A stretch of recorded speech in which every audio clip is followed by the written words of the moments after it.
Hello students, आज हम अपना नया टॉपिक और इनिशियल टॉपिक कह सकते हैं उसे शुरू करने जा रहे हैं। Partial differential equation of first order. सबसे पहले मैं आप लोगों को यहाँ पर पार्शियल डिफरेंशिएशन कैसे होता है वो बताना चाहूंगी, और उसके बाद आप लोग पार्शियल डिफरेंशियल की हेल्प से इक्वेशंस कैसे तैयार होती हैं फर्स्ट ऑर्डर वाली, उन इक्वेशंस के बारे में हम नॉलेज लेंगे। क्लियर है बेटा?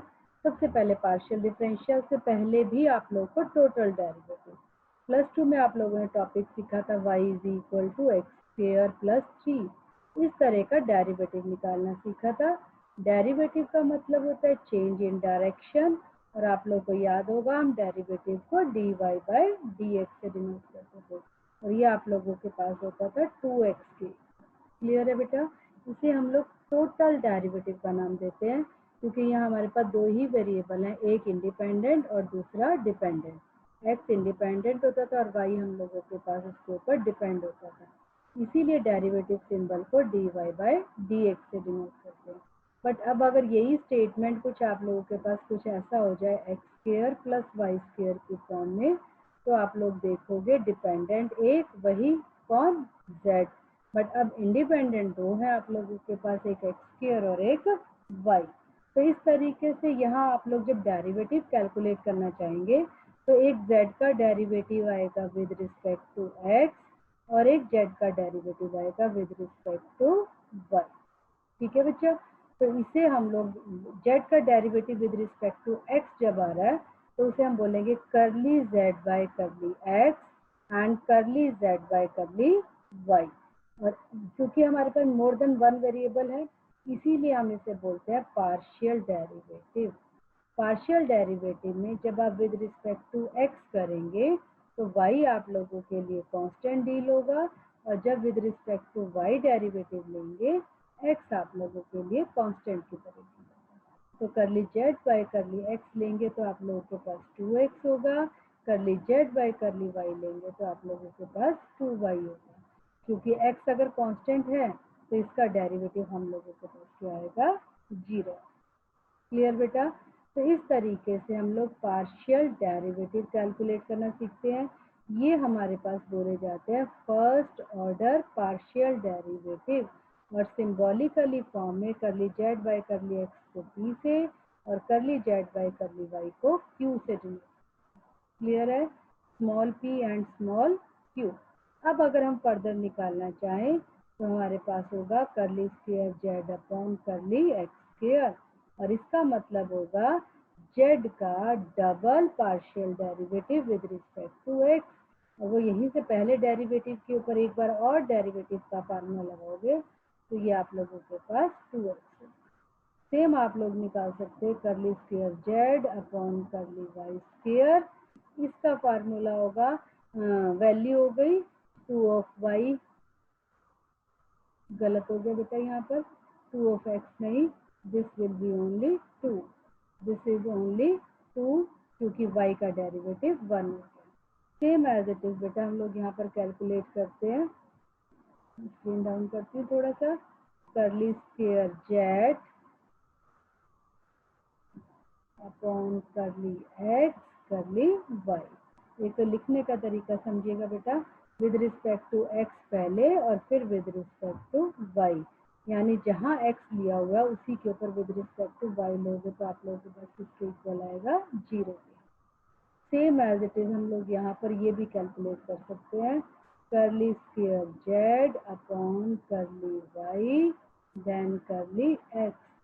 फर्स्ट डेरिवेटिव y के लिए और फर्स्ट डेरिवेटिव वाले टर्म्स में x के लिए, और वो किसके इक्वल आएगा? 0 के। इस तरीके से सेकेंड ऑर्डर डेरिवेटिव की 4 टर्म्स होंगी, करली² z अपॉन करली x², जिसे आप लोग r से डिनोट करेंगे, करली² z अपॉन करली x करली y, जिसे हम लोग s से डिनोट करेंगे, करली² z अपॉन करली y², जिसे हम t से डिनोट करेंगे। तो इस तरीके से हम लोगों के पास p, q फर्स्ट ऑर्डर की, r, s और t सेकेंड ऑर्डर की टर्म्स तैयार हो जाती हैं। क्लियर है बेटा? ये सब कुछ आपने सीखा पार्शियल डेरिवेटिव के लिए। अब हम सीखते हैं पार्शियल डिफरेंशियल इक्वेशन के। एनी इक्वेशन जहां पर हमारे पास x यूज हुआ है, y यूज हुआ है, z यूज हुआ है, p यूज हुआ और q यूज हुआ है, इस तरह की इक्वेशन जहां पर हमारे पास इन पांचों में से कुछ भी टर्म्स यूज हुई है, 5 की 5 यूज हो ये जरूरी नहीं है, कोई एक भी यूज हो सकती है और कोई दोनों यूज भी हो सकती है, और इक्वल टू 0 तो होगा ही क्योंकि हम लोग इक्वेशन वर्ड बोल रहे हैं। उसे हम लोग बोलते हैं partial differential equation of first order. लगे हाथ ही आप लोग सीख सकते हैं जहां पर हमारे पास x, y, z, p, q, r, s, t use हुआ, वो हमारे लिए बोली जाती है partial differential equation of second order. Clear है? तो इसका मतलब अब तक आपने सीखा पार्शियल डेरिवेटिव कैलकुलेट कैसे करते हैं, फर्स्ट ऑर्डर पार्शियल डेरिवेटिव कौन कौन से होते हैं, सेकेंड ऑर्डर पार्शियल डेरिवेटिव कौन कौन से होते हैं, और partial differential equation first order की हम किसे बोलते हैं। क्लियर बेटा? अब हम सीखेंगे formation of partial differential equation. ये लगभग काफी कुछ आपका टोटल डिफरेंशियल इक्वेशन जैसा ही है। हमें कोई एक सिंपल इक्वेशन दी गई है और उसे हमें पार्शियल डिफरेंशियल इक्वेशन में कन्वर्ट करना है।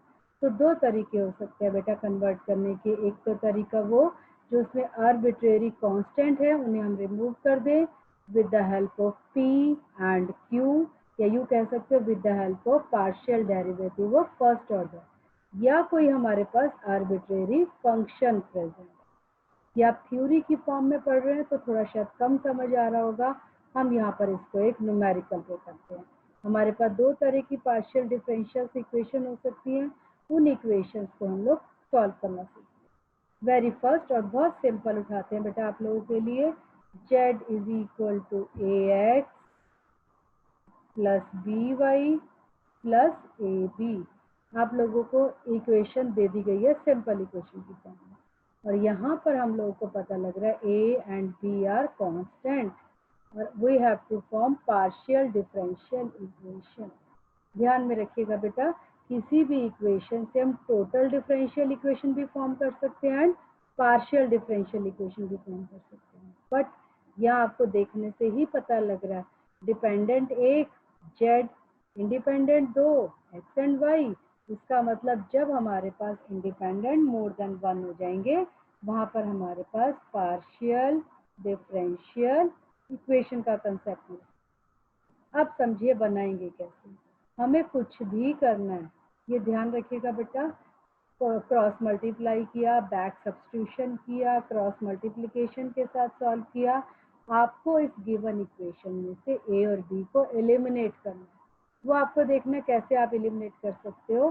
तो उस एलिमिनेशन के बाद जो नई इक्वेशन तैयार हो जाएगी that will be known as your partial differential equation. और अगर आप वहाँ सिर्फ p और q यूज करेंगे तो वो बोली जाएगी partial differential equation of first order की।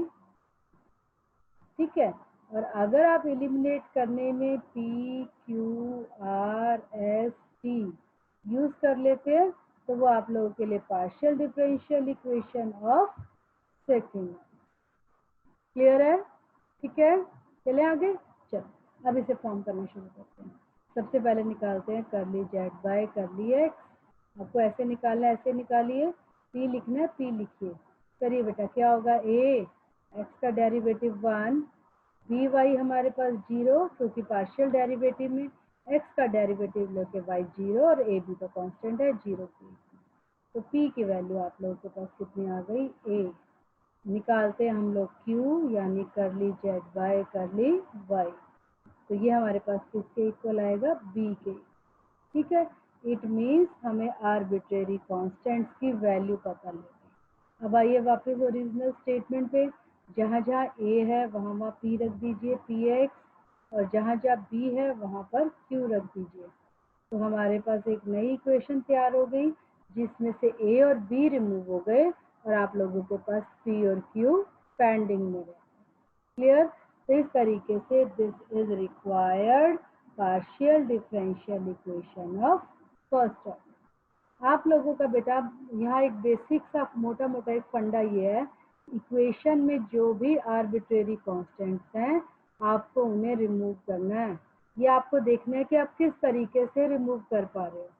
सेकेंड थिंग, इस पर्टिकुलर चैप्टर में तो हम first order partial differential equation कर रहे हैं, बट अदरवाइज अगर आप लोगों को पार्शियल डिफरेंशियल लगानी है तो अपना सेकेंड ऑर्डर तक भी जा सकते हो, और उस second order partial differential equation में भी बेसिक मोटिव तो यही रहेगा कि जो आर्बिट्रेरी कांस्टेंट है वो रिमूव।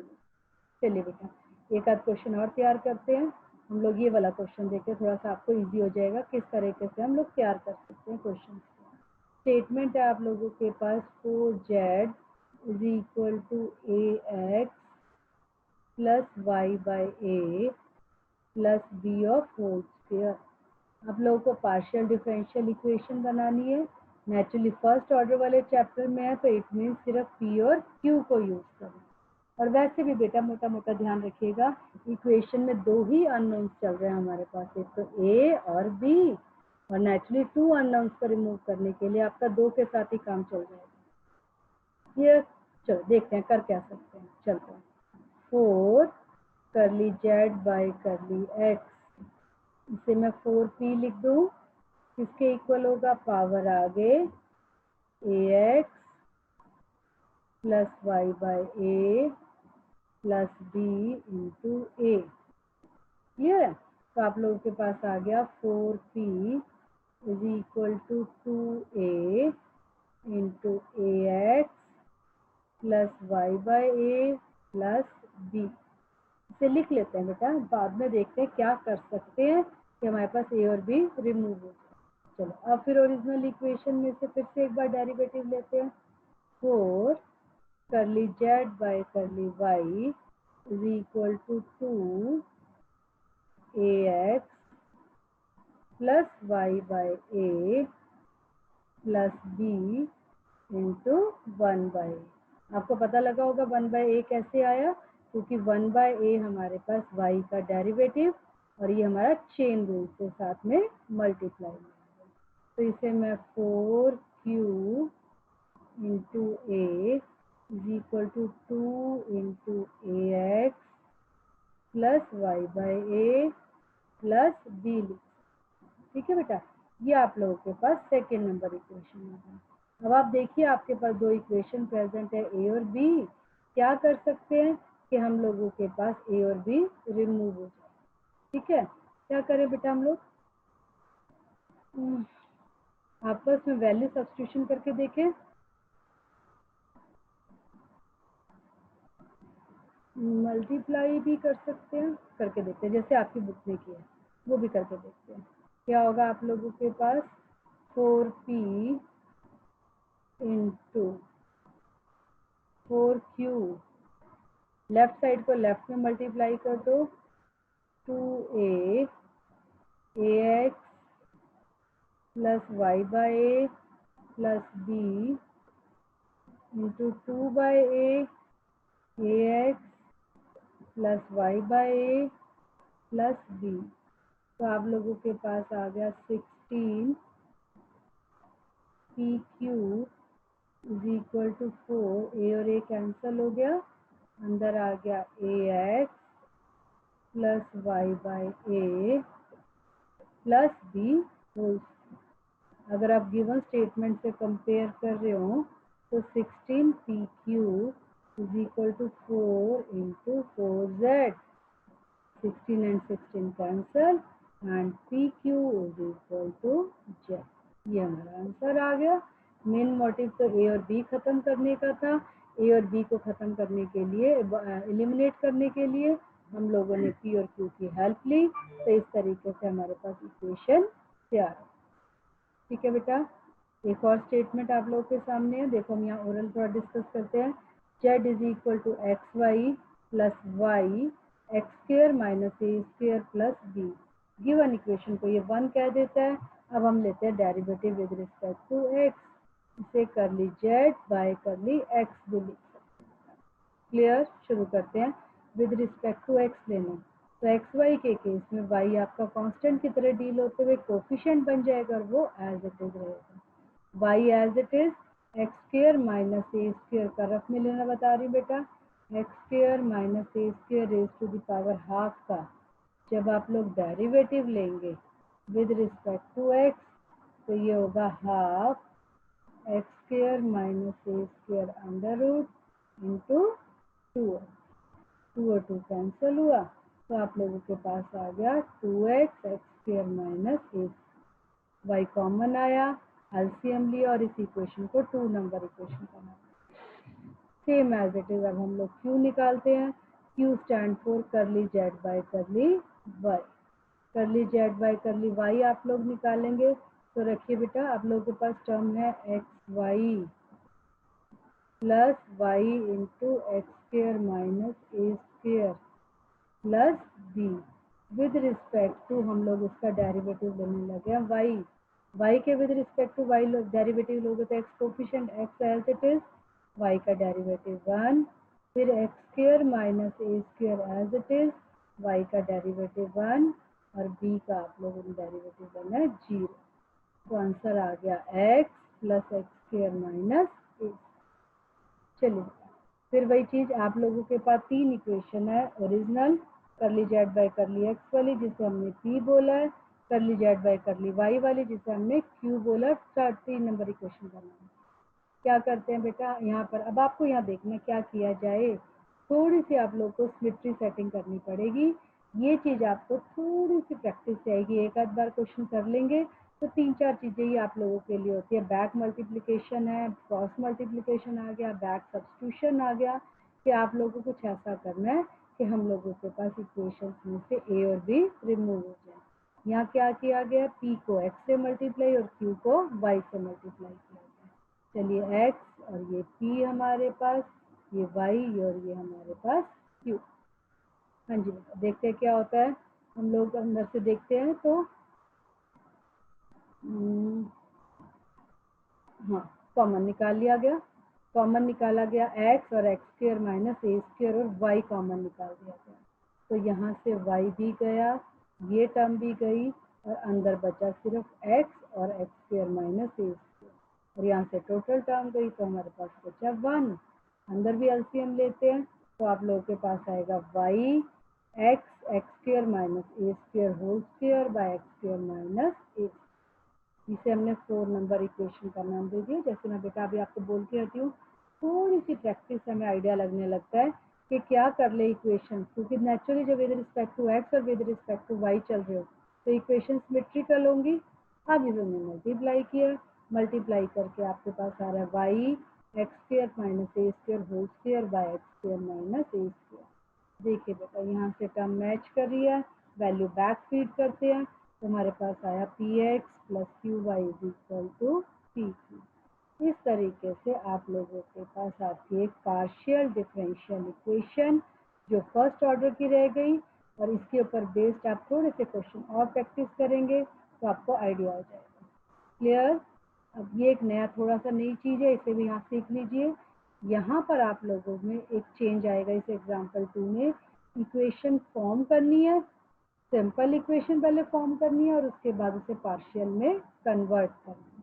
क्या दिया है, find the partial differential equation of planes, थोड़ी सी ज्योमेट्री की नॉलेज होगी। +1 +2 से है having equal x and y intercept, इस पर हमारे पास प्लेन्स है, 3 डायमेंशन में जाएंगे, पार्शियल इक्वेशन बनानी है और हमें कंडीशन दी है एक्स और वाई इंटरसेप्ट कैसे हैं, इक्वल। तो आप लोगों को सिर्फ यहाँ एक ये नई चीज़ सीखनी है, अगर आप लोगों को ध्यान होगा प्लेन की इक्वेशन ऐसे थी x by a plus y by b plus z by c is equal to 1, ये आप लोगों की इंटरसेप्ट फॉर्म होती थी। ठीक है, बट यहाँ में कंडीशन दे दी एक्स और वाई इंटरसेप्ट सेम है तो x by a y by a plus z by b is equal to 1। आप लोगों के पास डिफरेंशियल इक्वेशन तैयार हो गई और उस डिफरेंशियल इक्वेशन में से हमें ए और बी रिमूव करना। चलिए with respect to x derivative लेंगे, with respect to y derivative लेंगे तो आप लोग देख रहे हो दोनों वैल्यू सेम आ रही है तो हम लोग इन्हें आपस में कंपेयर करके हम लोग आपस में आंसर निकाल दें। मुद्दा तो यही था ना कि हमें ए और बी रिमूव करने हैं। आपको डेरिवेटिव लेने के बाद एक इक्वेशन ओरिजिनल तो इक्वेशन आपके डेरिवेटिव से तैयार होगी। आपको उन तीनों इक्वेशन में से ये देखना है कि हम आपस में क्या कर डालें, इनका आपस में क्या यूजेस कर लें कि हमारे कांस्टेंट रिमूव हो। क्लियर है बेटा? ठीक है, नेक्स्ट भी इसलिए मैं आपको इक्वेशन फॉर्म करना सिखाती हूँ। Family of sphere having centre on Z axis. Z axis पे सेंटर होंगे, आप लोगों को पता, तो सेंटर को हम लोग क्या लिख सकते हैं, 0 0 C, क्योंकि आप लोगों को पता है। वैसे तो ये +2 का ही क्वेश्चन आप लोगों के लिए कि सेंटर्स अगर जेड एक्सिस पे है तो एक्स कोफिशिएंट भी 0 होगा और वाई कोफिशिएंट भी 0 होगा। तो स्फीयर की इक्वेशन क्या होगी, x square plus y square plus z minus c whole square is equal to r square. Equation बन गई। अब आप इसे रिमूव करना सीखेंगे। इसके और भी बहुत सारे क्वेश्चन दिए हैं, कोशिश करिए इन क्वेश्चन की प्रैक्टिस करिए अपने वे से। एक चीज और यहाँ क्लियर कर दो बेटा, पर चांस आप लोगों को ए और बी रिमूव करने के लिए आप कुछ और क्राइटेरिया यूज करते हैं, ए और बी आपका रिमूव हो गया बट आपका आंसर मैच नहीं कर रहा, तो उससे कोई दिक्कत नहीं आएगी। बट आप लोगों के पास ऑफिशियली ए और बी बिल्कुल सही मैनर में सही तरीके से रिमूव हो जाए। ठीक है बेटा, नेक्स्ट टॉपिक में हम पार्शियल डिफरेंशियल इक्वेशन सॉल्व करना सीखेंगे बट आर्बिट्रेरी फंक्शंस को रिमूव करते हुए। अभी हमने रिमूव किए थे आर्बिट्रेरी कांस्टेंट, और नेक्स्ट लेक्चर में हम लोग सीखेंगे आर्बिट्रेरी फंक्शन, क्योंकि पार्शियल डिफरेंशियल इक्वेशन फंक्शन की फॉर्म में भी रिप्रेजेंट हो जाए। क्लियर? ठीक है, ओके।